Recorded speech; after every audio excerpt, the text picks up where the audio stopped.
Hey, what's up? It's Space Jelly here. Today I got a special package from Diamond Select, and they sent over this Marvel Select Titanium Man. Look at the box really quick before we get it open. You can see it says Marvel Select Titanium Man over there. Some of the nice artwork with the figure in the blister packaging. It's kind of hard to see this one. Here you go. A more modern depiction of him. This is like an older depiction of the front. The figure in the back, a bio, Marvel Select, all that stuff. Nothing on this side, so I gotta get this open real quick, and then we'll take a look at the figure and everything he comes with, and give you my overall thoughts. Box cutter. Okay, I finally got him opened, and we're gonna take a quick look at him. First, while we're looking at his height, thank you Diamond Select Toys for setting this figure. Not many companies are willing to do this, so we're very grateful. Okay, he stands at centimeters first, I guess. Almost to the top of his helmet thing, 25 centimeters, so he's pretty tall. And that's almost 10 inches, about 9.5 inches to the top of his helmet piece. So, it's a pretty big figure. He's a pretty big guy in the comic books. I think he's either bigger or smaller sometimes than this, but I don't know. I think this is a pretty decent intermediate scale. So let's do some comparisons with some other big robotic guys. Here is NECA Chrome Dome. I think that's his name. They're pretty comparable in height. This guy's definitely wider. Here he is next to a random Optimus Prime. I think Optimus Prime is technically smaller. Or is they the same height? I don't know. Here he is next to Azrael with his Batman armor. This is just, I guess, a DC Multiverse scale. And here he is next to an actual figure that would go with him. It's a Silver Centurion Iron Man that Diamond Select also sent. So I think this is a pretty good scale. He is supposed to be a pretty big guy. Let's talk about the aesthetics. So I think that he's painted almost everywhere around with this metallic / glossy green paint. It looks pretty good. I really like the face on his helmeted head. Pretty accurate. I like the yellow paint. Stark contrast to the black and dark green. It looks pretty nice. Armor paneling. This is very Ditko-esque. You can see with all the armor.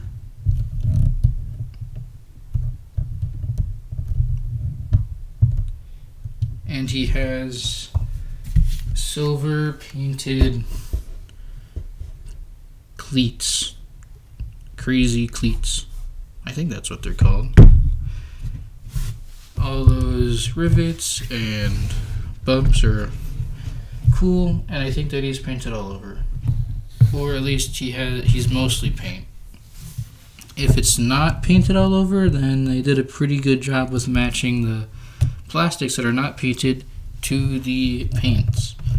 So I don't really see anything wrong with this figure. The proportioning is nice too. So I guess, I don't know,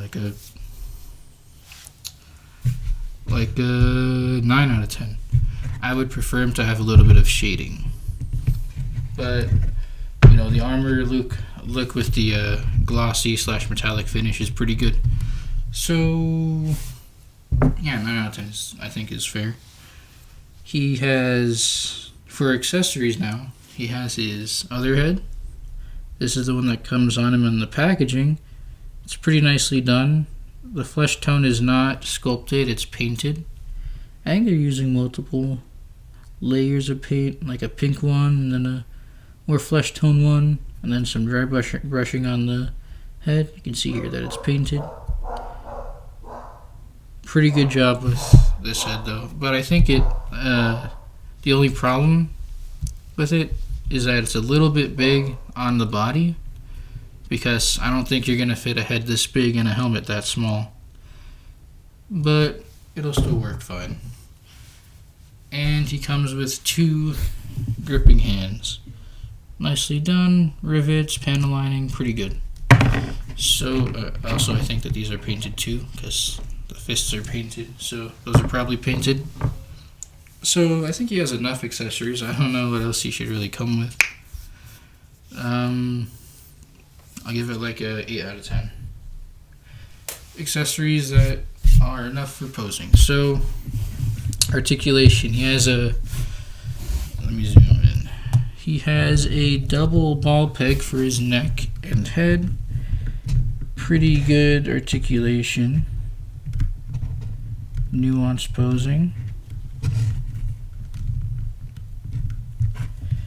You can have him look down that far, look up that far. Looking down is very important for big characters, and he can do it, so that's good. For shoulders, he has a big ball hinge. This part is soft plastic. You can go up that far. Not quite horizontal, but it's okay. Be careful with him. He's a bit stiff out of the packaging. You might want to heat him up.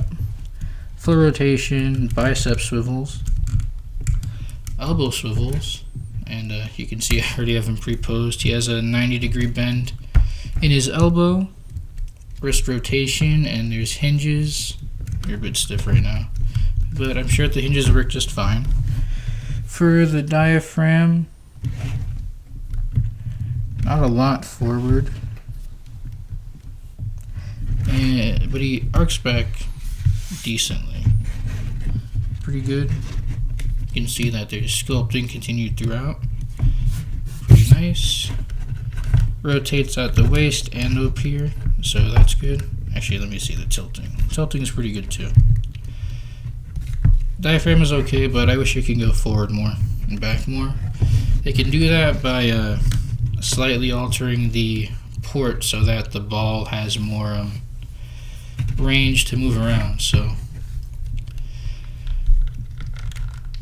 legs are impeded by the skirt, but the skirt is a soft piece, so I guess be careful with it. Legs can go forward about that far is what I'm comfortable with. Sure, if you crank it you can go further. Goes back about that far, which is pretty good.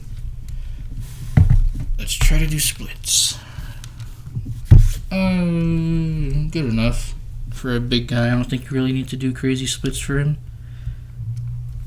But I think that if they just actually I think that the port is good. You just have to it's just the skirt at that point that's impeding it. Thigh swivel. He has a side is a bit tight. He has a single jointed knee, a little less than 90. Crazy hamstrings, but he's made of armor. He has an upper knee swivel. He has a, I think it's just a straight up ball hinge for the ankle. Rotates.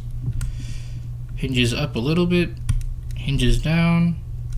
And because of that ball hinge, you can get a perfect ankle rocker. So it's a pretty good set of articulation for a big guy, I think. He'll be able to get into any poses you really need him to. But I wish that the torso worked a little bit better. The head works really nice. So overall, I'll give him a 7.5 out of 10 for articulation. I would have liked to see some double jointed knees, or better diaphragm cut. But I think for a larger guy, it's good enough articulation. So maybe an 8 out of 10. So overall, yeah, I think this figure is pretty good. I think it's worth the price. I like figures that have a lot of paint on them, and figures that also have a nice aesthetic appeal, like almost all Diamond Select figures. So yeah, overall, I think this figure is worth it if you like this character. It is kind of an unknown character, but I like it. Even though it's an unknown character that I'm not really too familiar with, I still like this figure for its nice aesthetic quality. So yeah, thanks for watching. Thanks for liking, commenting, and subscribing. And again, we're very thankful for Diamond Select to Diamond Select Toys for giving us this opportunity to review these figures. It's very nice of them. Not a lot of companies do that, so we appreciate them a lot. So yeah, thanks for watching. Bye.